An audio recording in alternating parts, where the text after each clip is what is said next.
Le 3e congrès du Rassemblement des femmes républicaines s'est achevé aujourd'hui. Au terme de ce conclave, Ouattara Yéné Joséphine a été élue présidente du RFR.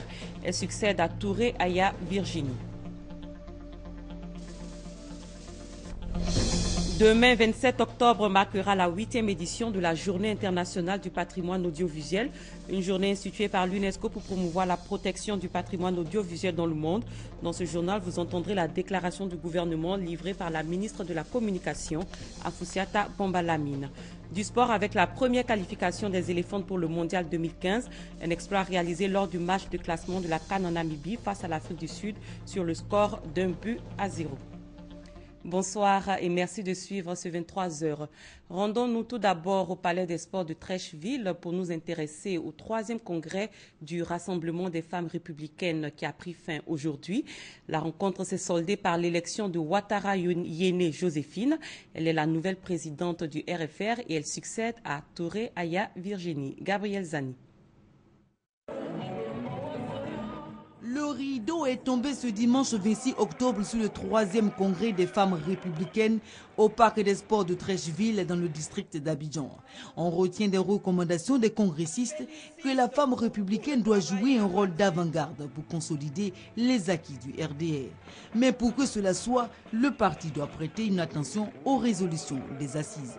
La Commission propose de s'engager officiellement dans les statuts à respecter l'égalité entre les femmes et les hommes et à pratiquer une approche intégrée de l'égalité. Selon la ministre de la Solidarité, le parti doit faire en sorte que les femmes républicaines soient autonomes. Dans l'Union, nous allons commencer à développer votre programme qui doit permettre aux femmes du RFR d'être des modèles en matière d'autonomisation économique de la femme en Côte d'Ivoire. Si vous entendez nos conseils, notre engagement et notre détermination, aucun fonds, aucun projet n'échappera à nos femmes.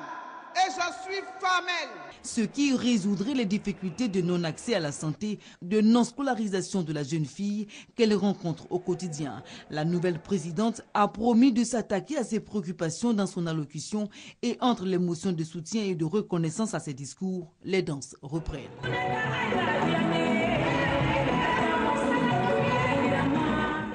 Joséphine Ouattara Yéné doit former très prochainement son bureau. Amadou Soumaro lui recommande de travailler dans la continuité. Naturellement, Joséphine aura désormais à ses côtés la direction du parti. Et elle peut compter sur nous.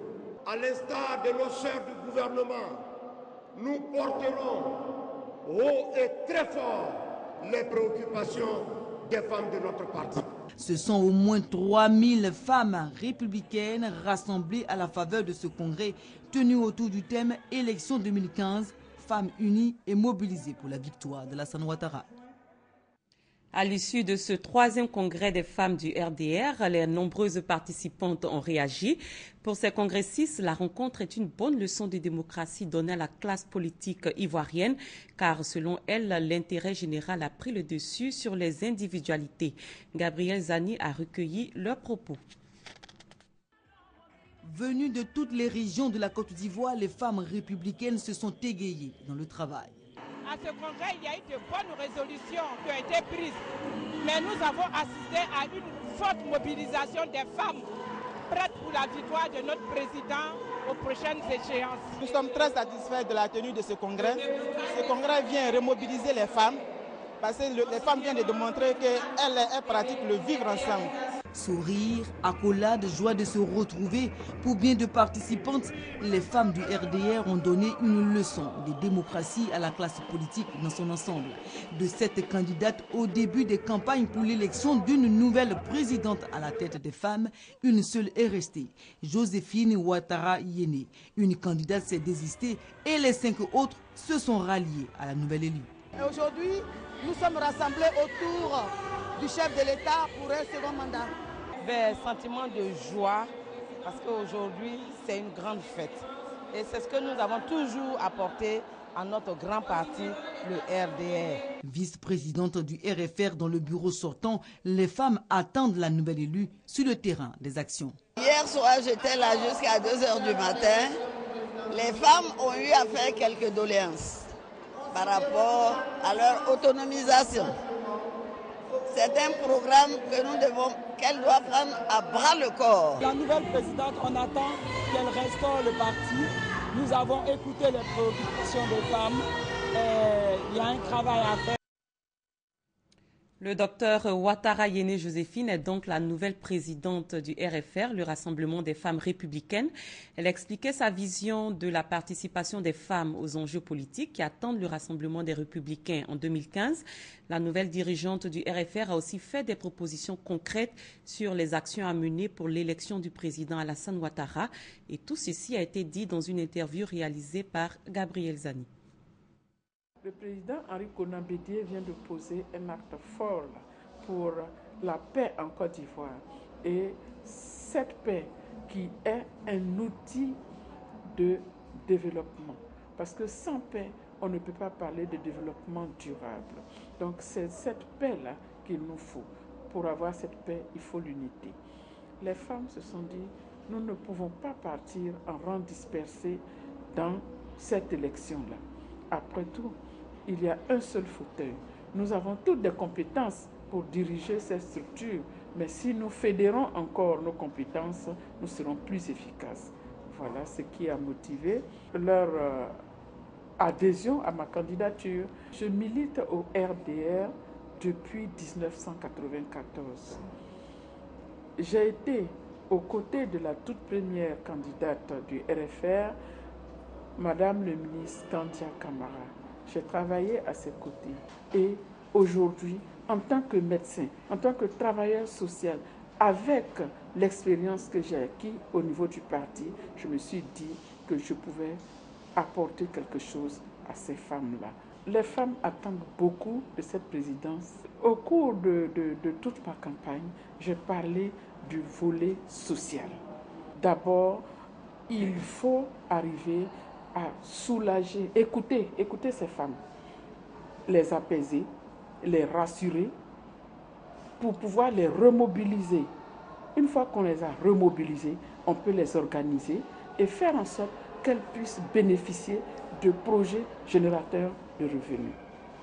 Pour les femmes qui n'ont pas été à l'école, nous avons proposé faire de l'alphabétisation pour celles-là. C'est important. Il y a 61% d'analphabètes en Côte d'Ivoire. Et sur ces 61%, 72% de femmes. L'appel de Daokro vient de trouver un écho favorable auprès des femmes leaders du secteur du vivrier en Côte d'Ivoire. Ces femmes ont affirmé leur soutien à la candidature unique du chef de l'État au sein du RHDP à la présidentielle de 2015. Un soutien suscité, selon elles, par les actions du président de la République en faveur du développement dans le secteur du vivrier. C'était au cours d'un rassemblement à la Kestab, rassemblement présidé par le ministre d'État, ministre du Plan, Mabri Touakeus, Michel Digri. Le secteur du vivrier constitue un maillon essentiel de l'économie ivoirienne et occupe environ 85% de la population agricole. La filière est constituée en majorité de femmes. Parmi elles, les femmes gourous, une composante essentielle de la production et de la commercialisation de vivriers.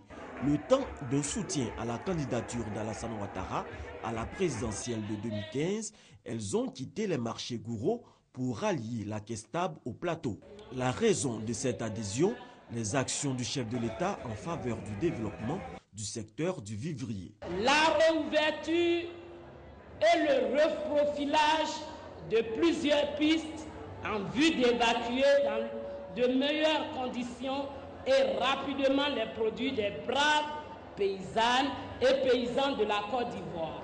Monsieur le ministre d'État, nous vous chargeons d'aller dire à son Excellence Alassane Ouattara que nous soutenons sa candidature à l'élection présidentielle de 2015.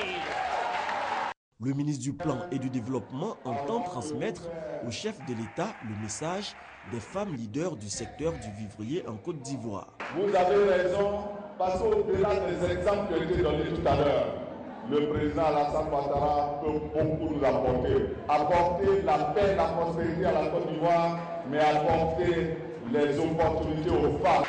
Vous avez raison et je le lui dirai. Le ministre Mabry Touakeus a par ailleurs félicité les femmes gourous pour la cohésion au sein de leur corporation qui participent au développement du secteur du vivrier en Côte d'Ivoire. La visite officielle du président de la République en Corée du Sud, c'était du 6 au 9 octobre dernier. À la faveur de ce périple, le chef de l'État s'est rendu au palais royal Gyeongbokgung, le plus beau du pays, pour une visite guidée. Ce palais est classé au patrimoine mondial de l'UNESCO. Il a été bâti en 1394 par le roi Taejo de la dynastie Joseon. Abiba Dambele-Saoui. La République de Corée a déroulé le tapis rouge pour le président Alassane Ouattara, qui était l'invité de la présidente Park Geun-hye. Outre les importants accords signés et l'appui de l'Agence coréenne de coopération à hauteur de plus de 100 millions de dollars pour la réalisation de nombreux projets de développement, le président Alassane Ouattara a été fait docteur honoris causa de la prestigieuse université Sokmyum.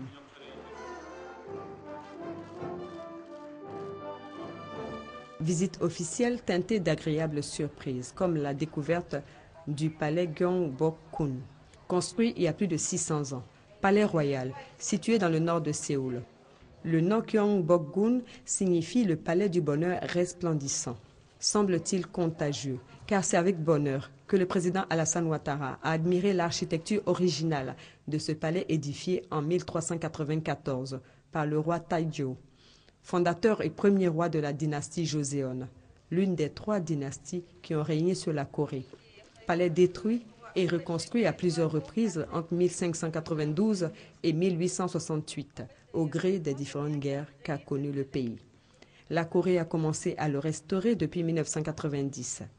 Toutes ces constructions en bois, composées de 500 bâtiments, occupent une superficie de 40 hectares qui font de ce joyau architectural classé au patrimoine mondial de l'UNESCO, le plus beau et le plus imposant des 5 palais royaux de Séoul. Le président a visité la salle d'audience du roi, le pavillon de travail avec sa salle d'attente construite il y a 150 ans, les entrepôts où était placé sous bonne garde le trésor royal et la salle des banquets. Un lieu de détente, encore appelé Yangojeon, qui signifie littéralement le pavillon du parfum de grande portée. C'est un petit bâtiment hexagonal de 2 étages utilisé par le roi pour les loisirs et la détente. Un édifice construit sur une île artificielle reliée par un pont sur le lac Yangoji. Le chef de l'État a pris plaisir à poser devant ce lieu historique sous le regard bienveillant des nombreux visiteurs coréens, visiblement heureux de voir le président Alassane Ouattara, premier chef d'État ivoirien, accueilli au pays du matin calme. Un souvenir inoubliable.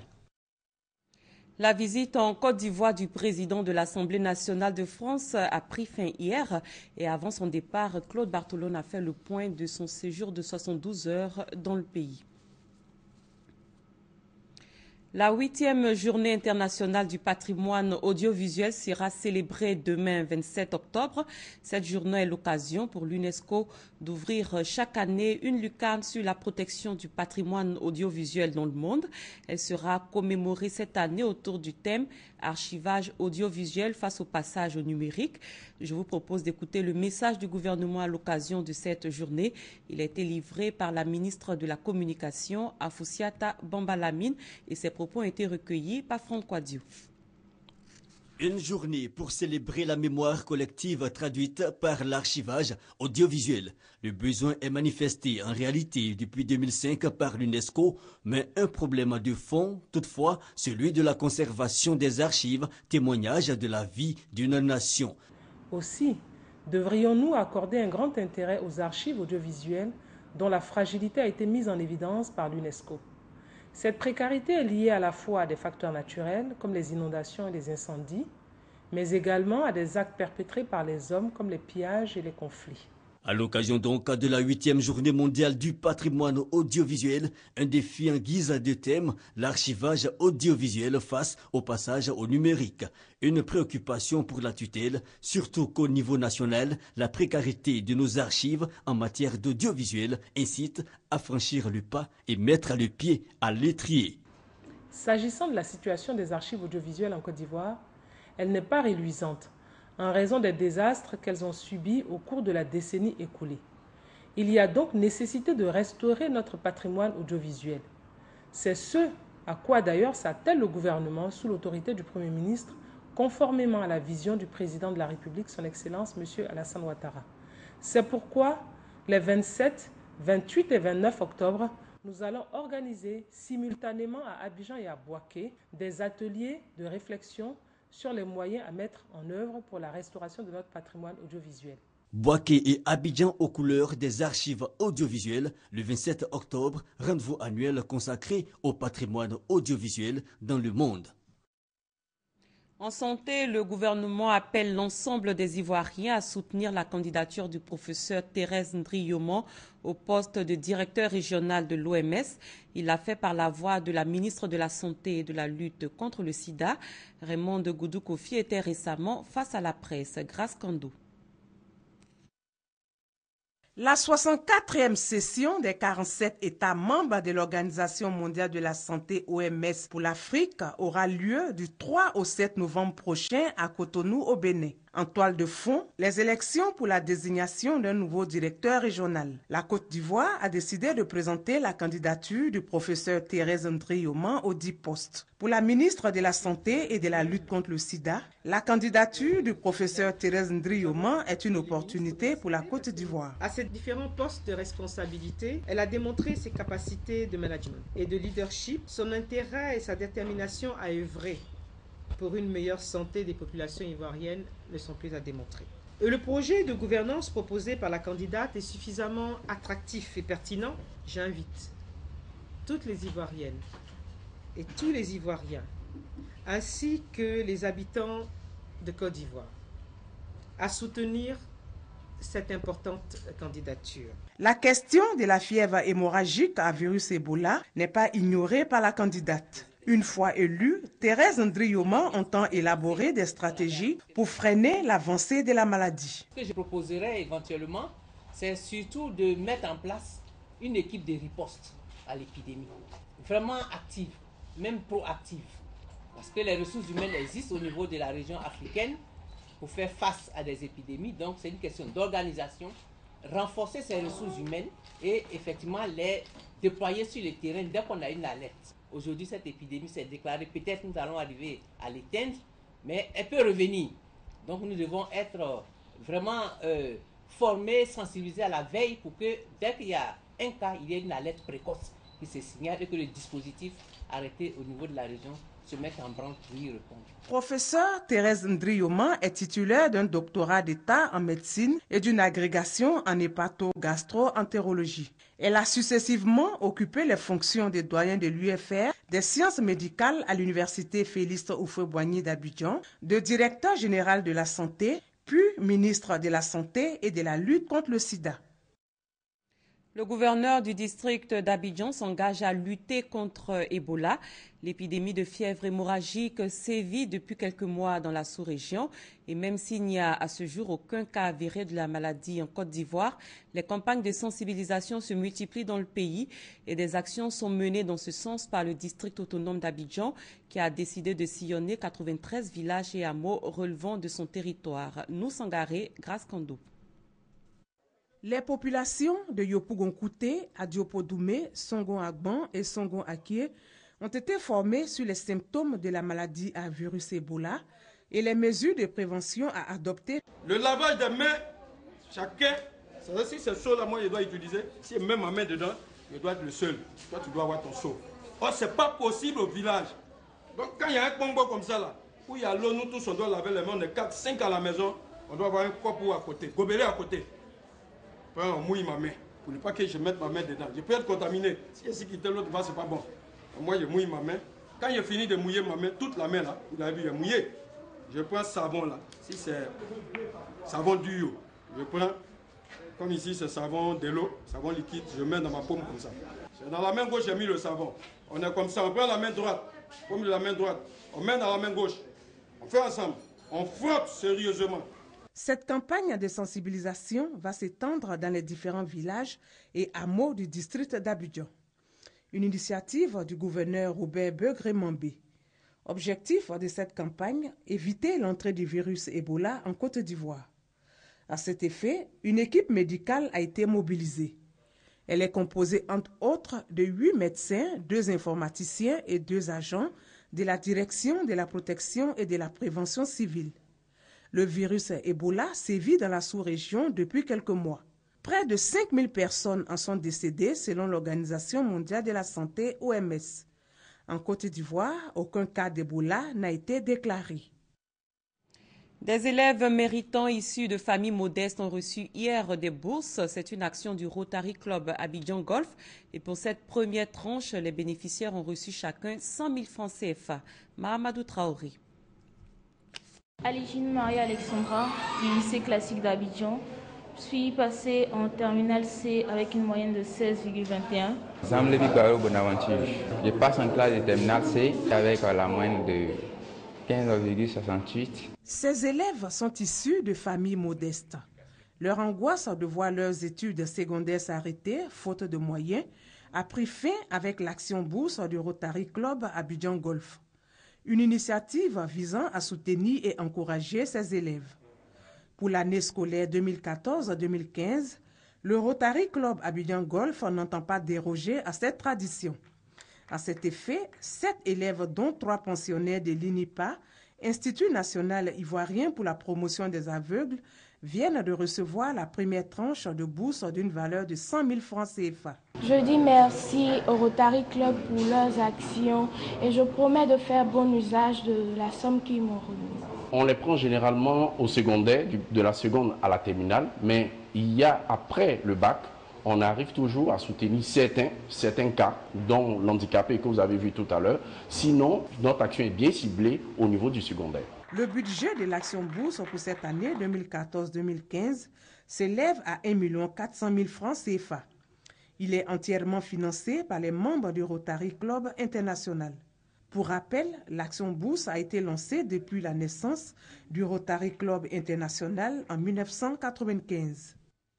C'était un commentaire de Grace Kondo. Le Rotary Club Abidjan offre des kits et du matériel didactique aux écoles primaires du département d'Adzopé.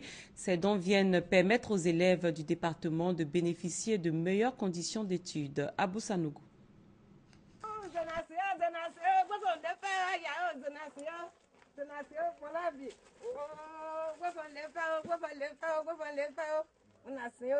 Cette joie d'aucun grâce Héloïse, écolière à l'école primaire publique de Bessedi Anon, est celle de plusieurs enfants de Bessedi Brignan de Mopé et de Mafamafou des villages du département d'Azopé qui ont reçu des kits scolaires et du matériel didactique pour leurs écoles.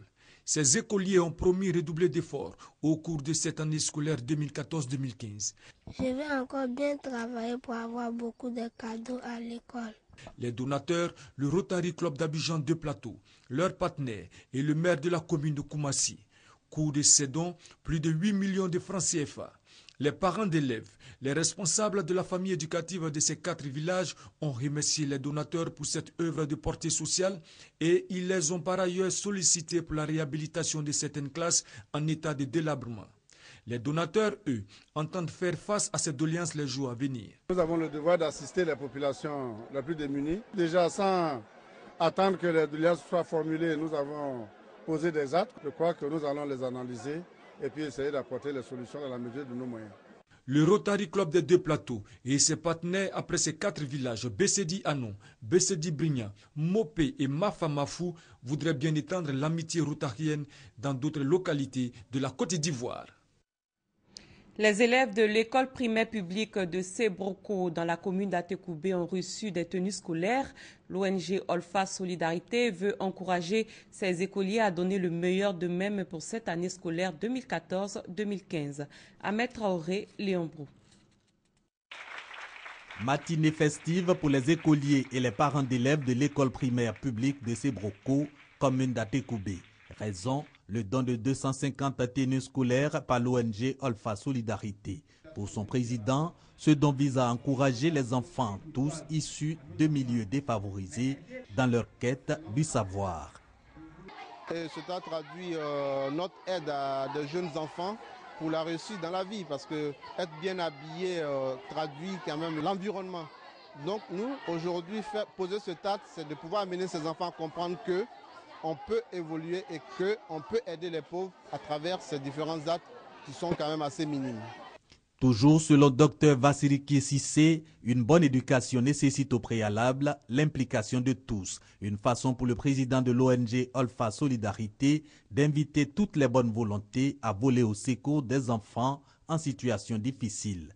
Quant au maire de la commune d'Atekoubé, dans Oupolin, il exhorte les familles, notamment celles dont les enfants ont reçu cette tenue, à faire de la scolarisation de leur progéniture une priorité. Invité aujourd'hui à Dimanche Magazine, le secrétaire général de l'Association des professionnels du caoutchouc naturel en Côte d'Ivoire a expliqué les enjeux de l'opération Une parcelle d'EVA, un certificat financier, une opération destinée aux EVA-culteurs. On écoute un extrait de son intervention.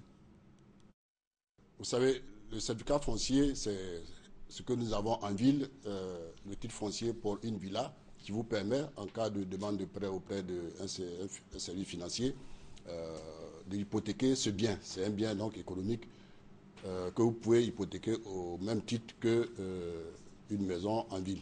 Donc nous donnons une possibilité aux planteurs pour augmenter la surface de leur plantation ou de construire une maison au village, d'avoir des prêts auprès des institutions bancaires pour pouvoir améliorer leur cadre de vie, évidemment, en présentant comme preuve de leur bonne foi un certificat foncier de leur exploitation. Donc c'est cette opération que nous voulons lancer maintenant en faveur des planteurs d'EVA. Et pendant une année. Alors quand on sait... Effectivement, le délai est une année. Hors de la Côte d'Ivoire, en Tunisie, plus de 5 millions d'électeurs se sont rendus aux urnes pour élire les 217 députés qui les représenteront pendant 5 ans. Ce scrutin se tient avant l'élection présidentielle du 23 novembre prochain. Cette élection qui va permettre de constituer la première assemblée des représentants du peuple depuis la Révolution est cruciale pour la transition démocratique en Tunisie. Elle s'est déroulée sous haute sécurité de crainte d'attaques djihadistes. Et toujours en bref et en images, ce dimanche, 143 millions de Brésiliens ont été appelés à voter pour désigner leur président. Le scrutin devra départager Dilma Rousseff, présidente sortante, représentant le Parti des travailleurs de gauche, et Aécio Neves, le candidat du Parti de la social-démocratie brésilienne du centre droit soutenu par la droite. Et retour en Côte d'Ivoire où les artistes expriment leur reconnaissance au président de la République Alassane Ouattara pour ses nombreuses actions en faveur du secteur des arts et de la culture. Le chef de l'État va recevoir le prix Diamant du mécène de la culture et d'autres personnalités qui aident les artistes de Côte d'Ivoire seront également distinguées. La cérémonie est prévue jeudi prochain, nous dit Serge Coléa. Le président de la République Alassane Ouattara, désigné premier grand mécène des arts et de la culture en Côte d'Ivoire. Pour la Fondation des artistes de Côte d'Ivoire, le chef de l'État a posé des actes majeurs pour le bien-être social des artistes ivoiriens. Soutien aux artistes malades ou en détresse, prise en charge des obsèques de plusieurs artistes et surtout la pension mensuelle de 300 000 francs CFA versée à 15 anciennes gloires en difficulté. Nous allons, à travers cette deuxième édition, rendre hommage au chef de l'État à qui nous allons donner le prix Diamant des mécènes de la culture parce que c'est la première fois dans l'histoire, surtout en Afrique, qu'un chef d'État prend l'initiative d'octroyer un salaire mensuel aux artistes. Il y a le président Bédié qui va recevoir le prix d'honneur Diamant. Vous saviez le président Bédié, mais Baïs Minto, son parrain, c'est le président Bédié. Ernesto Djedje, tous ces artistes que le président Bédié a aidés. Des personnalités telles que le ministre Charles Dibi, qui, dans la discrétion, aide beaucoup les artistes. Bon, le ministre Ahmed Bakayoko, lui, on l'a mis hors compétition parce que la première édition, il avait été nominé. Au-delà aussi, bon, il faut que nous encourageons beaucoup notre ministre de tutelle qui est la cheville, n'est-ce pas, le relais du chef de l'État auprès des artistes. Plusieurs autres personnalités qui aident les artistes sans rien attendre en retour seront également à l'honneur. La deuxième édition de la Nuit des mécènes des arts et de la culture de la Fondation se tient le jeudi 30 octobre prochain à Abidjan. En sport football, les éléphants ont réussi l'exploit de se qualifier pour la Coupe du monde féminine Canada 2015 lors du match de classement de la CAN en Namibie face à l'Afrique du Sud par 1-0, une qualification historique pour le football féminin en Côte d'Ivoire. Et pour rappel, le 3e congrès du Rassemblement des femmes républicaines a pris fin aujourd'hui. Il a vu l'élection de Ouattara Joséphine Yéné à la tête du RFR. Elle succède à Touré Aya Virginie. Et la cérémonie de clôture s'est déroulée dans une ambiance de fête. Et c'est la fin de cette édition. Merci d'avoir été des nôtres. Très bonne suite de programme sur RTI 1.